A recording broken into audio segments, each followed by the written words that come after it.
So that's what we were talking about last night at the top of the show. And then just as we were going off the air at the end of the show last night, the Trump administration ran to the U.S. Supreme Court. And just before we went off the air, just before the end of last night's show, the Trump administration obtained an order from the Supreme Court saving them from that midnight deadline. Right? So they're less than 3 hours away from that deadline. And the Supreme Court at the very last second steps in and says, no, no, no, Trump administration, you don't have to release that funding by midnight after all. And we want briefing on this by noon on Friday. So we'll see what happens by noon on Friday, by tomorrow noon at the U.S. Supreme Court.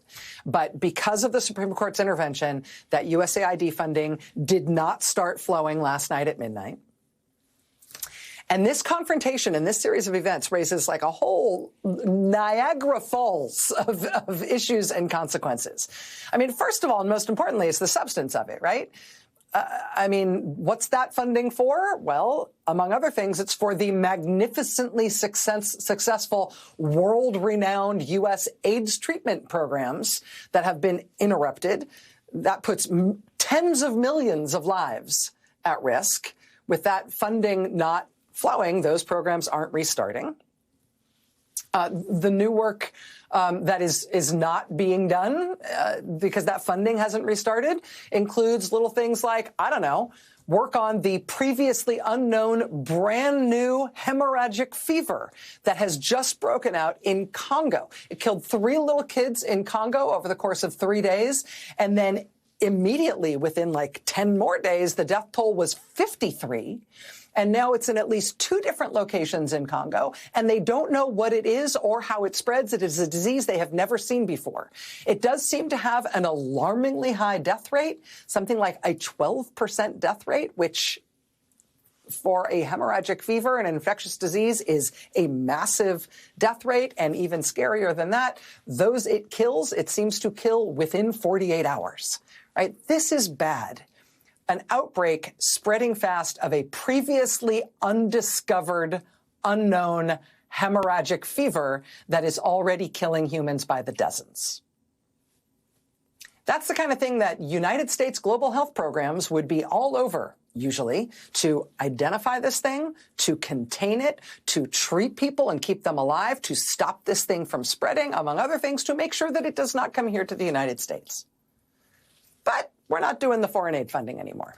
Stopping USAID means stopping efforts to combat things like that. It also means, stopping America's traditional and leading and totally irreplaceable work to help and contain the damage when not just hemorrhagic fevers break out, like Ebola in Uganda and Marburg in Tanzania, both of which are happening right now, but also to stop things like tuberculosis and malaria. Domestically, here in this country, this confrontation, this drama with the Supreme Court getting involved means that we are about to have the U.S. Supreme Court meaningfully weigh in on this sledgehammer that Trump and his top campaign donor have taken to the U.S. government thus far, with no seeming regard for either the law or the Constitution. So we will see, probably for the first time, how the Supreme Court is oriented toward this radical change that has happened over the last 5.5 weeks in our country. And honestly, this is also important because of the way this came up.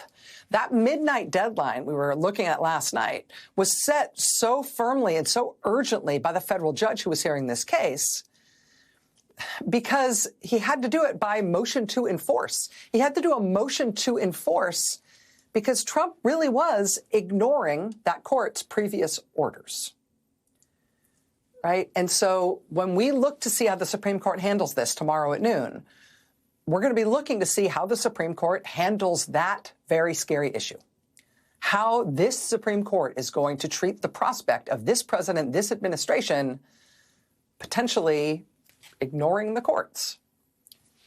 They have been joking about this and making, macho-sounding bluffs about this for a long time now, particularly from the Vice President, J.D. Vance. How is the Supreme Court going to deal with it now that it's real?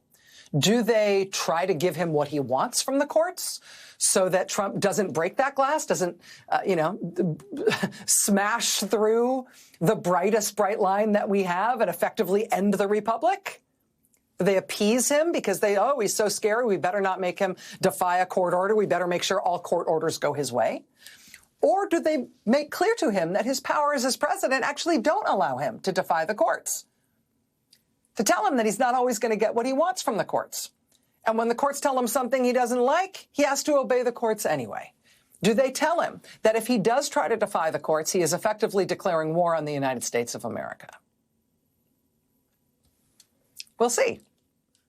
We don't know how the U.S. Supreme Court is going to handle this. And we don't know how directly they're going to get at this key issue, but this case moves to them tomorrow at noon Eastern time. So eyes wide open on that and take it with all the seriousness it deserves. We've got the top Senate Democrat on the Judiciary Committee here tonight to talk about what happened yesterday in the Senate when Trump nominees for senior Justice Department positions told him and other members of the Judiciary Committee that they weren't sure that Trump should always obey court rulings.